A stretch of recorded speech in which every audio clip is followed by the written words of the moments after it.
রাধে রাধে বন্ধুরা। তো আজকে আমি দেখো এঁচোড় চিংড়ি রেসিপি তোমাদের সাথে শেয়ার করবো। দেখো প্রেসার কুকারে ছোলা দিয়েছি, দেওয়ার পরে একটু হলুদ আর একটু লবণ দিয়ে এঁচোড়টা সেদ্ধ বসিয়ে দেবো। প্রেসারের গায়ে না একটু তেল দিয়ে দিয়েছি, কারণ ওই যে আটাটা হয় না, আটাটা আর প্রেসারের গায়ে লাগবে না। তো দেখো এখানে অল্প একটু জল দিয়েছি, বেশি জল আমি দিইনি। তো সেদ্ধর জন্য দেখো প্রেসারটা বসিয়ে দিলাম, দিয়ে তারপরে আলু দিয়েও একটা সিটি দিয়ে নিয়েছিলাম জানো তো। তারপরে দেখো আলুটা ভেজে নিচ্ছি, নেওয়ার পরে এখানে একটু তেল দিয়েছি, দিয়ে লঙ্কা, গোটা গরম মশলা আর একটু জিরে দিয়েছি, দিয়ে ফোড়ন দিয়েছিলাম। তারপরে দেখো পেঁয়াজ আর কাঁচা লঙ্কা ভাজতে দিয়েছি। দেওয়ার পরে কিছুক্ষণ পরে ভাজার পরে এখানে টমেটো, আদা রসুন বাটা আর চিংড়ি মাছটা আমি ভাজবার জন্য দিয়ে দিয়েছি। দেখো এখানে ভালো করে একটু ভেজে নেব। আর একটু আমি তেল অ্যাড করেছিলাম জানো তো, অল্প করে।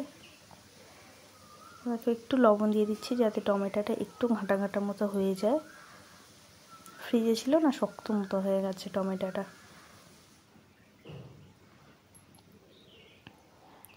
তো দেখো তারপরে মশলা দিয়ে দিয়েছি, হলুদ গুঁড়ো, লঙ্কা গুঁড়ো আর একটু সামান্য চিনি।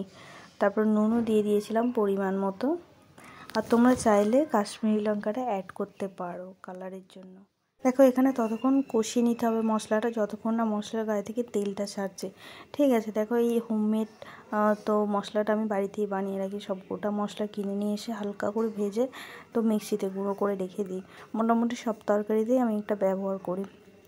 তো তারপরে দেখো মশলার গায়ে মোটামুটি তেল ছেড়ে যাওয়ার পরে তো এঁচোড়টা দিয়েও একটু কষিয়ে নেওয়ার পরে দেখো অল্প একটু জল দিয়েছি, কারণ আমি বেশি ঝোল রাখবো না।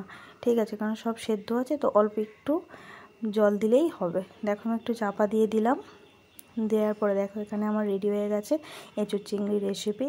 তো কেমন লাগলো অবশ্যই কমেন্ট করে জানাও। আমার চ্যানেলটি সাবস্ক্রাইব করে আমার পাশে থেকে যেও। টাটা।